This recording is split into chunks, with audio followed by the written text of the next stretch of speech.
everybody, welcome to our upstairs room. Now before we get started, I just want to give a little note to your parents right now. Looks can be very deceiving, so if anybody is looking right now at this video and think, wow, her house is so clean and she looks like she's got it together, let me just help you out real quick and show you a quick reality check.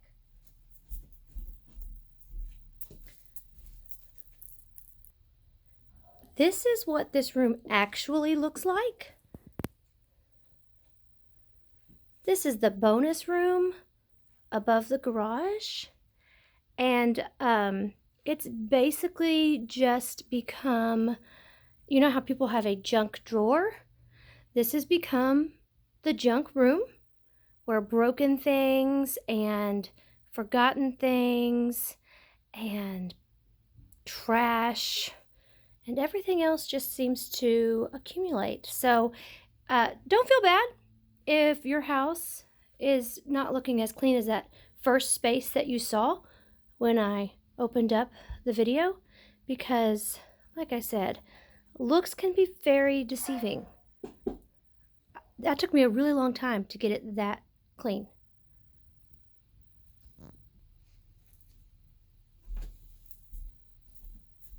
Now kids, the lesson that you can take from that is don't trash your house because your parents don't appreciate it. Okay, let's actually begin our lesson today. Let's get out our golden gloves. Do unto others as you would have them do unto you. And the golden rule means treat others the way that you like to be treated. Okay, let's get started on our morning message. March 25th, we're missing the year 2020. That's right, Josiah. Good job. Dear kiddos, hey there. I want this to say there, but all I have is a T. Think about it. We've been learning about this sight word. There's another sight word that's a part of it. Here, right? Here. H-E-R-E. Here we are. Put the TH with it and you get there. Hey there. Today am Wednesday. What? Today am Wednesday? That doesn't make sense. Which word needs to change? Blow it in. Let it go. Am needs to change. And in its place, Jaden, what do we need? Today is Wednesday. Good job. Have you taken any walks? I don't have punctuation at the end, but it needs something. Listen to how I read it again. Have you taken any walks? Am I telling, asking, or exclaiming? I'm asking. I'm asking a question. So what do we put at the end of a question? Question mark. I have taken many. Many what? You have to go back to the question. Have you taken any walks? And I said, I have taken many. Today we will make words using E-R, at the end. Love Mrs. Lukacsko. I'm missing my vowel. What goes at the end? Lukacsko. Oh, that's right, Kaylin Garrett. She spells my name a lot. She knows how to spell it. Okay, it's your turn to read. Follow the marker and begin.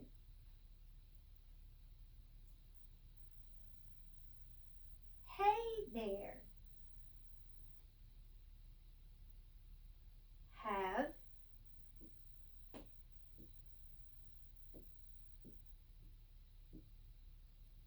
today make words using at the end. Love Mrs. Lukacsko. Okay, let's check for understanding. The first question I have is, which day of the week is it? Let it go. Wednesday. And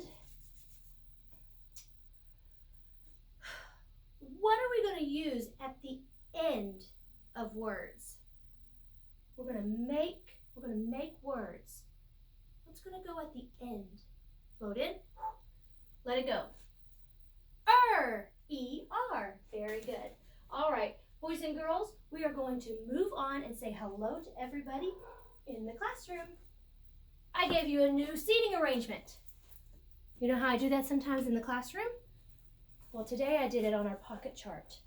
So let's say hello to Jersey, Evelyn, Kaylin, Alyssa, Billy, Danica, Jaden, Nick, Knox, Huxley, Riley, Orville, Danielle, Blake, Asher, Kalia, Brooklyn, Brantley, Jojo, Aiden, Kylie, Addie, Easton, Morgan, Renila, Kaylin, and Stefan.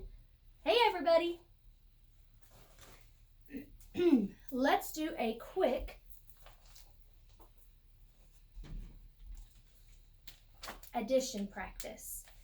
Remember, addition means to add, put together. And we've been learning that when there are numbers that we can't fit all of them on our fingers, if we can't really think it through in our head, if we imagined a number line, the technique we use is smashing. We take the biggest number, we smash it, and count on using our fingers with the smaller number. We'll start at the top. First, you need to read the sentence with me. 4 plus 8 equals. Which number do we smash? 8, because it's bigger. And then how many fingers will we count on? 4. Let's do it together. 8, 9, 10, 11, 12. 10 plus 5 equals, wait, we could smash, but there's actually a quicker way to think about this. 10, think about it like a stick of 10. I don't know if that's 10 or not. If there's 10, and then you have 5 more, what's an easy way to think of that? Oh yeah, it's 15. Oh, one group of 10, 5 left over. 10 and 5 equals 15. Let's smash it just to make sure we know what to do. Smash to 10, count up 5 more. 10, 11, 12, 13, 14, 15. And lastly, 2 plus 6. That's one that we could really think about on a number line pretty easily. Or maybe a 10 frame. Imagine 6 things in a 10 frame. And then you put 2 more in. How many would you have? If you can't figure it out, let's smash and count on. Which number do we smash? 6, because it's more.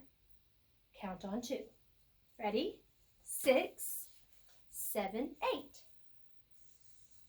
That's some good practice.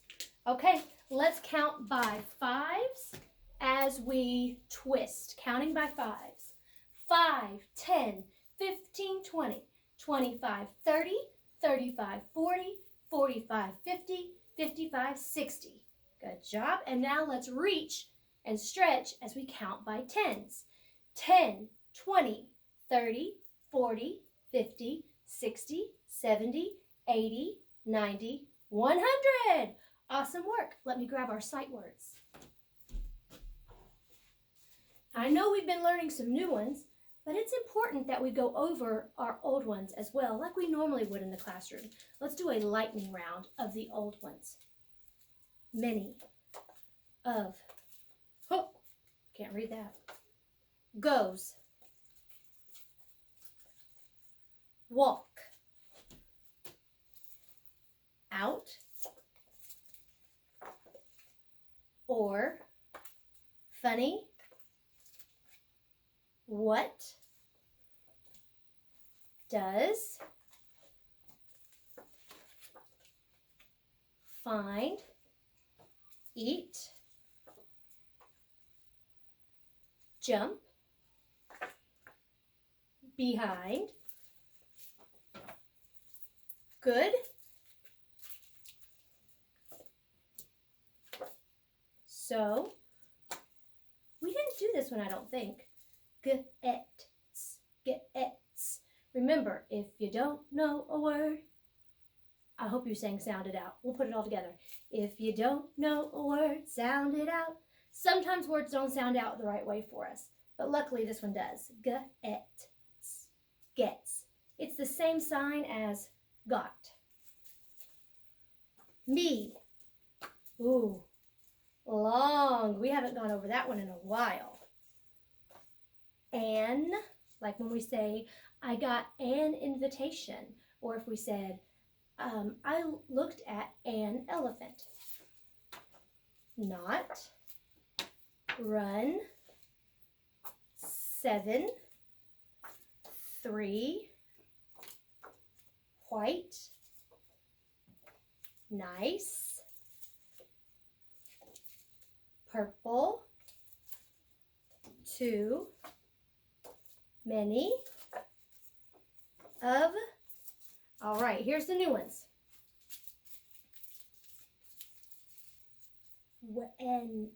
Went. Ignore that one.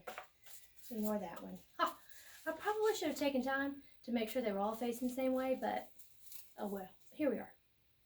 Just. It's just like when we're in the classroom and my sight words are all a mess. Give. There. By. Down. Ooh. 8. Over or over. But. Very. I just taught this one yesterday. From.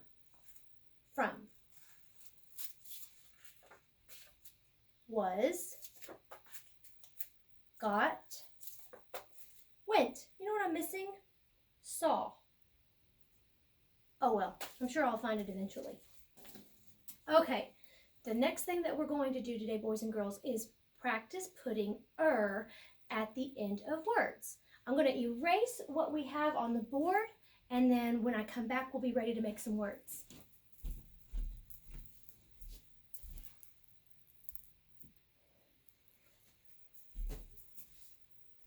All right, we've got 5 words here, and we're going to sound them out, add ER, and see what happens to the words.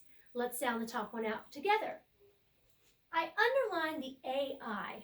Why would I do that? When vowel teams go a-walkin', the first vowel does the talkin'.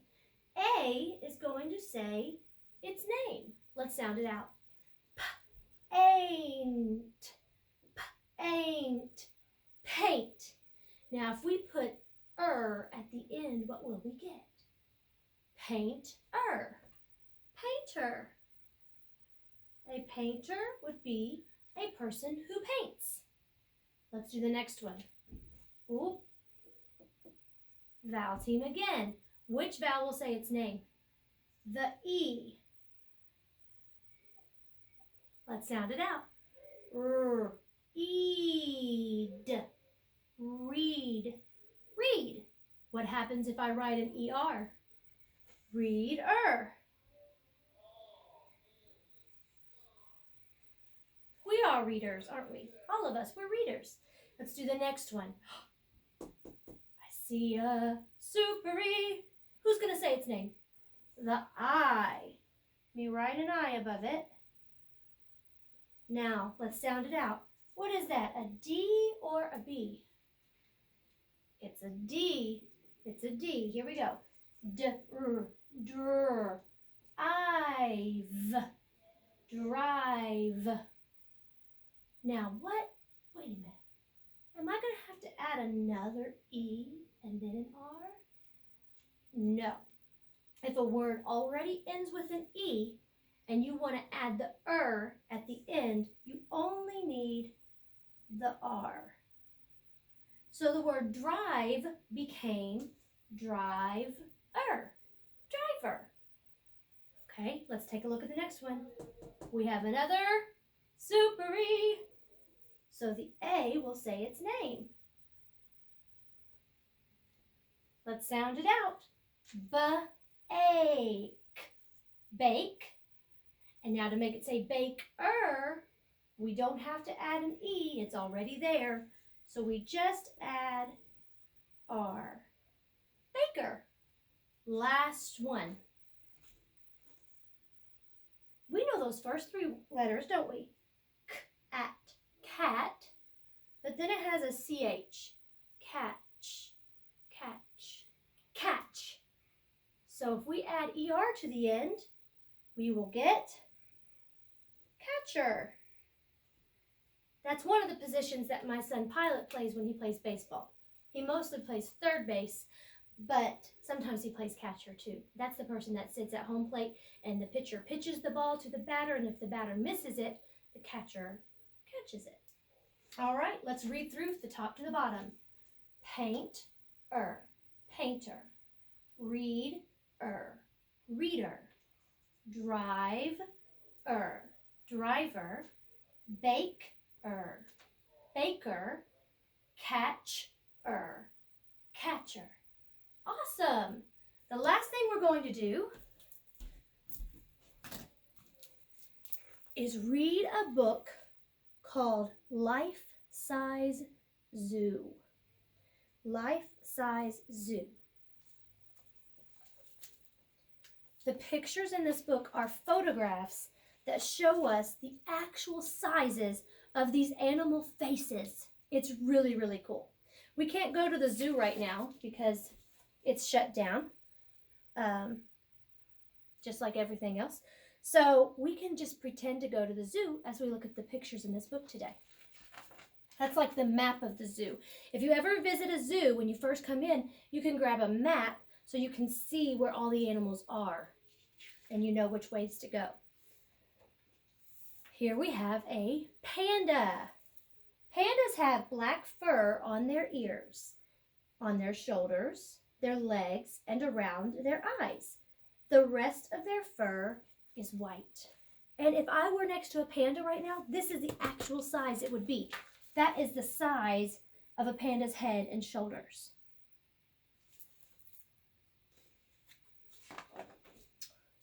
Zebra. Look at the bushy whiskers around her lips. Do you know that zebras use their whiskers to find food? I did not know that. Look at that. Look at my face compared to a zebra's face. It's a lot bigger, isn't it? Whoa! Tiger. Look at his big tongue. It's rough like sandpaper, and it comes in handy for grooming and for stripping meat off of the bones. Yum. It says it comes in handy for grooming. Do you know what the word grooming means? Grooming means it's cleaning itself. It's taking care of itself. You see house cats doing that a lot. When they lick their paws, that's grooming. And a tiger is just a big cat. I like big cats. I don't like house cats. No offense. If anybody has a cat at home, I just prefer dogs. Okay. This is one of my least favorite animals in the world because it's a giant rat, basically. This is called a capybara. But look at how big it is. Remember I said it's kind of like a rat? Imagine a rat this size. That's what this is. It's a rodent, a capybara. He's a rodent just like a mouse. Would you want him scurrying around your house? No. The answer is no. Blech. Now check this out. Whoa. Can we see all of that? Maybe I need to back up a little bit. It's hard to say. A giraffe. And look at its tongue. Look at how its tongue curls. If I were next to a giraffe right now, this is the size the head would be. It says everyone knows that giraffes have long necks, but check out that long tongue. That's pretty cool, isn't it? I get to turn my book this way. Gorilla. What a big head. The lump on top is called a crest. So if I put my head right here, our faces are about the same size. His head's just a little bit bigger. Let's see, what's next? Oh, I get to keep it this way. Koala. Oh, I just want to hug it. It's just the perfect size for hugging. Except I don't know if they all like to be hugged. They are wild animals. The koala's nose is not only big, it also has a powerful sense of smell. So they can tell which eucalyptus leaves are too poisonous to eat. Isn't that just like the perfect cuddly size? This is supposed to be upside down. This is a sloth. Sloths spend their time hanging around upside down. They are the slowest animals in the world. No, mammals. I'm sorry, the slowest mammals. Because I was thinking, I feel like turtles might be slower, but turtles are not mammals because they don't have hair or fur, and for other reasons. But, so yeah, this is the slowest mammal. This is a prairie dog, and this is a meerkat. On the lookout. Standing on their hind feet, these two get a better view. So even though they have 4 legs, they only stand on their hind legs, which are their back legs. And remember, this is their actual size in real life. So I could hold a prairie dog, and I could hold a meerkat. They probably wouldn't want me to hold them, but I could. Ooh, check this guy out. This is an aardvark. It kind of looks a little bit like a pig. A pig with a long face and a long nose? It's not a pig. It just looks like one. How strange. That is an aardvark. And over here we have, a little hedgehog. Miss Merle used to have a hedgehog in her classroom a few years ago.